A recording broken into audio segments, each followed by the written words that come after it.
내가 사랑한 한 권의 책 소개를 맡은 원광대학교 봉이라고 합니다. 반가워요. 오늘 제가 여러분에게 소개하고 싶은 책은 베르톨트 브레이트의 억척어멈과 그의 자식들입니다. 브레이트의 억척어멈과 그의 자식들은 1618년부터 1648년까지 지속된 유럽의 30년 종교전쟁을 배경으로 하고 있습니다. 12개 장면으로 구성된 이 작품은 주인공 억척어멈 람피어링이 전쟁 중 큰아들 아일리, 둘째 아들 슈바이처카스 그리고 딸 카트린 등 3명의 자식을 모두 잃는 과정을 연대기 순으로 나열하고 있습니다.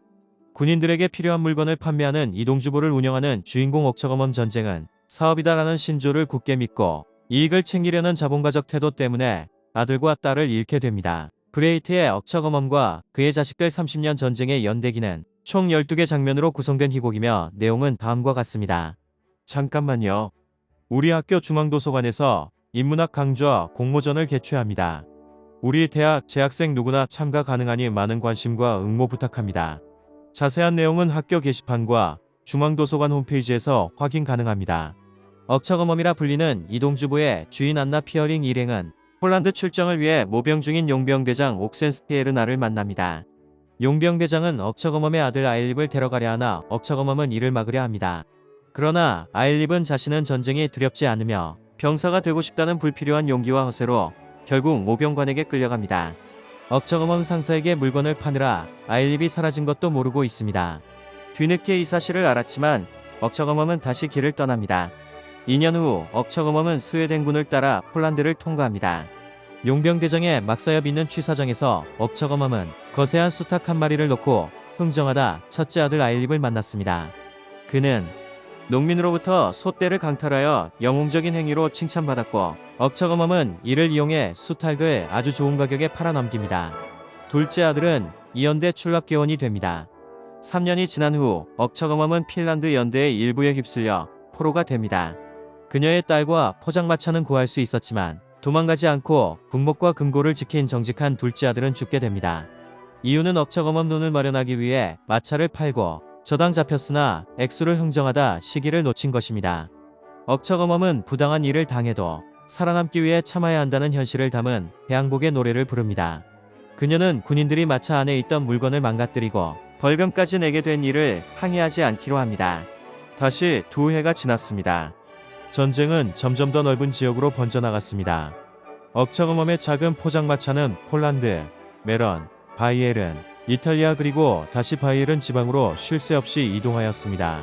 마그데부르크 전투에서 있었던 필리 장군의 승리를 위해 억척어멈은 4벌의 장교 셔츠를 그 대가로 치렀습니다. 바이에른주 잉골슈타트 근교에서 억척어멈 일가는 황제 측의 용병대장인 틸리 장군의 장례식을 지켜보고 있었습니다. 전쟁 영웅에 관한 얘기와 전쟁이 얼마나 더 갈까 하는 문제에 관한 대이야기를 나누고 있었습니다. 억척어멈은 전쟁에서 팔 물건의 재고 조사도 함께 하고 있었죠. 전쟁은 억척어멈에게 먹고 살기 위한 수단이었습니다. 물건을 받으러 나갔던 카트린이 폭행당해 오지만 억척어멈 물건을 빼앗기지 않았기 때문에 운이 좋은 것으로 생각했습니다. 억척어멈의 사업은 번창하고 돈을 많이 번 억척어멈은 전쟁을 찬양하기 이릅니다. 같은 해 스웨덴의 왕 구스타프 아돌프가 루이젠 전투에 전사하며 잠시 평화가 왔습니다. 평화가 계속되어 억척어멈은 파산할 지경에 이르게 되었죠. 억척어멈은 물건을 빨리 팔아버리라는 취사병의 충고의 시장으로 나갑니다. 그러던 중 억척어멈의 첫째 아들 아일립은 평화 시기 중 농가를 약탈하여 처형장으로 끌려갑니다. 결국 아일립은 지나치게 영웅심을 발휘하여 결국 치욕스런 종말을 맺게 됩니다. 다시 전쟁은 시작되었습니다. 억척어멈은 취사병 카트린과 함께 마차를 끌 준비를 합니다. 전쟁은 벌써 16년 동안이나 계속되고 있습니다. 독일은 인구의 반 이상을 잃었습니다. 대학살에 살아남은 인구는 그나마도 극심한 전염병에 죽어가고 있었습니다. 이전에 풍요롭던 지역엔 기아가 휩쓸고 있고 불타버린 시가지로는 늑대들이 누비고 다닙니다. 억척어멈 무너진 사제관 앞에서 추위에 떨고 있습니다. 장사가 잘 안 되어서 공양질 외에는 할 수 있는 일이 없었습니다.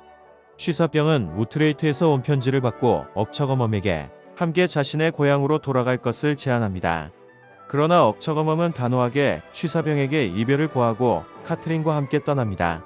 억척어멈과 딸 카트린은 점점 거짓골이 되어가는 군인들을 따라 중부 독일의 국도를 마차를 끌고 다닙니다. 그러던 중 황제편 군대가 신교도 도시할레를 위협해 옵니다. 상황을 파악한 카트린은 팔레 시민을 깨우기 위해 농가의 지붕으로 올라가 북을 칩니다. 그러나 북소리를 들은 황제군 병사들이 돌아와 카트린을 사살합니다. 억척어멈은 카르린의 장례를 치러주겠다는 농부 가족에게 장례비를 주고 혼자 마차를 끄며 떠납니다. 억척어멈은 여전히 아일과 다시 만날 수 있으리라는 희망을 놓지 않고 장사도 잘 될 것이라 생각합니다. 아직 전쟁은 끝나지 않았기 때문입니다.